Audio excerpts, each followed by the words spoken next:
कुंभ मेले में बिहार के एक व्यक्ति ने नीम की दातुन बेचकर खरीदी फॉर्च्यूनर। संघर्ष, मेहनत और सफलता की अनोखी कहानी। कोई भी काम छोटा नहीं होता। हर काम में सफलता पाने के लिए मेहनत, लगन और धैर्य की जरूरत होती है। यह कहानी है रामस्वरूप यादव की, जो उत्तर प्रदेश के एक छोटे से गांव से आते हैं। उनके पास न तो बड़ी जमीन थी, न ही कोई स्थायी आय का स्रोत, लेकिन उन्होंने अपनी बुद्धिमत्ता, कड़ी मेहनत और व्यावसायिक समझ से ऐसा काम किया जिससे उन्होंने न केवल अपनी आर्थिक स्थिति को बदला, बल्कि अपनी लगन से एक दिन फॉर्च्यूनर गाड़ी तक खरीद ली। यह सब उन्होंने सिर्फ नीम की दातुन बेचकर किया। आइए जानते हैं कि कैसे रामस्वरूप ने अपने छोटे से व्यवसाय को बड़े स्तर तक पहुंचाया और अपने सपनों को हकीकत में बदला। साधारण परिवार से असाधारण सफर। रामस्वरूप यादव का जन्म उत्तर प्रदेश के एक छोटे से गांव में हुआ था। उनका परिवार आर्थिक रूप से संपन्न नहीं था। उनके पिता खेतों में मजदूरी करते थे और साथ ही जंगल से नीम की टहनियां काटकर दातुन बनाते थे, जिससे थोड़ी बहुत आमदनी हो जाती थी। गांव में टूथब्रश का ज्यादा चलन नहीं था। लोग नीम की दातुन से ही अपने दांत साफ करते थे। रामस्वरूप भी अपने पिता के साथ इस काम में मदद करते थे और दातुन को पास के हाट बाजार में बेचते थे। लेकिन इससे बहुत कम आमदनी होती थी, जिससे परिवार का खर्चा चलाना मुश्किल हो जाता था। रामस्वरूप के मन में हमेशा एक सवाल उठता था, क्या मैं इसी तरह जीवन भर छोटी मोटी दातुन बेचकर गुजारा करूंगा? लेकिन उन्होंने हार नहीं मानी और सोचने लगे कि कैसे अपने इस छोटे से काम को बड़ा बनाया जाए। 2 कुंभ मेले में अवसर की तलाश, सही सोच, सही दिशा। एक दिन रामस्वरूप को पता चला कि अगले साल प्रयागराज में कुंभ मेला लगने वाला है। उन्होंने सुना था कि कुंभ मेला दुनिया का सबसे बड़ा धार्मिक आयोजन होता है, जहां लाखों करोड़ों श्रद्धालु आते हैं। अगर इतनी बड़ी संख्या में लोग वहां आएंगे, तो वहां दातुन की जरूरत भी जरूर होगी। अगर मैं यहां अच्छी क्वालिटी की दातुन बेचूं, तो मेरी आमदनी कई गुना बढ़ सकती है। बस फिर क्या था? उन्होंने अपनी योजना बनानी शुरू कर दी। रामस्वरूप ने अपने गांव और आसपास के गांवों से अच्छी गुणवत्ता वाली नीम की दातुन इकट्ठी करनी शुरू की। उन्होंने अपने परिवार और कुछ दोस्तों को भी इस काम में लगा दिया, ताकि ज्यादा से ज्यादा स्टॉक तैयार किया जा सके। जब कुंभ मेला शुरू होने का समय आया, तो वे अपनी पूरी तैयारी के साथ प्रयागराज पहुंच गए। कुंभ मेले में दातुन बेचने की अनोखी तरकीब। कुंभ मेले में लाखों श्रद्धालु स्नान के लिए आते थे और सुबह के समय लोग दातुन खरीदने में बहुत रुचि दिखाते थे।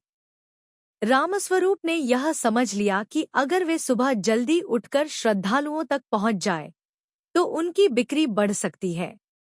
रामस्वरूप की रणनीतियां, अच्छी गुणवत्ता वाली ताज़ी दातुन बेचना। वे हर दिन ताज़ी नीम की दातुन लेकर आते थे, जिससे उनकी दातुन की मांग बढ़ती गई। श्रद्धालुओं को स्वास्थ्य लाभ समझाना। उन्होंने लोगों को बताया कि नीम की दातुन से मुंह के रोग दूर होते हैं, मसूड़े मजबूत होते हैं और दांत सफेद रहते हैं। इससे कई लोग प्रभावित हुए और उन्होंने दातुन खरीदनी शुरू कर दी। कम कीमत में ज्यादा बिक्री। शुरुआत में उन्होंने दातुन को सस्ती कीमत पर बेचना शुरू किया, ताकि ज्यादा ग्राहक आए। बाद में उन्होंने इसे थोड़ी ऊंची कीमत पर बेचना शुरू किया, जिससे उनका मुनाफा बढ़ा। भीड़ भाड़ वाले इलाकों में दुकान लगाना। रामस्वरूप ने हमेशा अपनी दुकान को उन जगहों पर लगाया जहां सबसे ज्यादा श्रद्धालु आते थे। इससे उनकी बिक्री दिन-ब-दिन बढ़ती गई। छोटे व्यापारी से बड़े व्यवसाय तक। कुंभ मेले में सिर्फ कुछ ही महीनों में रामस्वरूप ने इतनी अच्छी कमाई कर ली कि उन्होंने यह काम बड़े स्तर पर करने की ठान ली। कुंभ मेले के बाद उन्होंने अन्य धार्मिक मेलों और तीर्थ स्थलों में दातुन बेचने का काम शुरू कर दिया। उन्होंने एक बड़ा नेटवर्क बनाया और गांव के कई लोगों को रोजगार दिया, जिससे वे लगातार नीम की दातुन की आपूर्ति कर सके। समय के साथ उन्होंने दातुन के अलावा अन्य हर्बल उत्पाद भी बेचना शुरू कर दिया, जिससे उनकी कमाई और बढ़ गई। धीरे धीरे उनकी आमदनी लाखों में पहुंच गई और उन्होंने अपनी सपनों की गाड़ी टोयोटा फॉर्च्यूनर खरीद ली। आज रामस्वरूप न केवल खुद एक सफल व्यापारी बन चुके हैं, बल्कि उन्होंने कई गांव वालों को भी रोजगार दिया है। इस कहानी से क्या सीख मिलती है? रामस्वरूप की यह कहानी हमें सिखाती है कि कोई भी काम छोटा नहीं होता। अगर हम मेहनत और लगन से काम करें, तो सफलता निश्चित है। अवसर को पहचानना जरूरी है। कुंभ मेले जैसे बड़े अवसर को सही समय पर समझकर उन्होंने अपनी किस्मत बदली।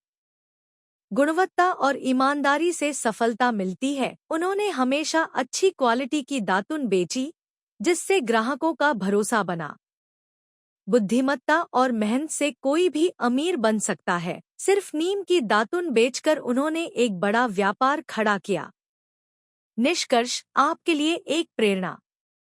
अगर आप भी कोई छोटा व्यवसाय शुरू करना चाहते हैं, तो इसे कभी छोटा मत समझिए। अगर आप सही सोच, सही मेहनत और सही रणनीति अपनाते हैं, तो आप भी बड़ी सफलता हासिल कर सकते हैं। रामस्वरूप यादव की यह कहानी सिर्फ नीम की दातुन बेचने की नहीं, बल्कि मेहनत, लगन और सही मौके की पहचान की कहानी है। आपका क्या सपना है? क्या आप भी कोई नया व्यवसाय शुरू करना चाहते हैं? अगर हाँ, तो आज ही पहला कदम उठाइए। सफलता आपका इंतजार कर रही है। धन्यवाद। ऐसी ही वीडियो देखने के लिए चैनल को सब्सक्राइब करें और बेल आइकन दबाना न भूलें।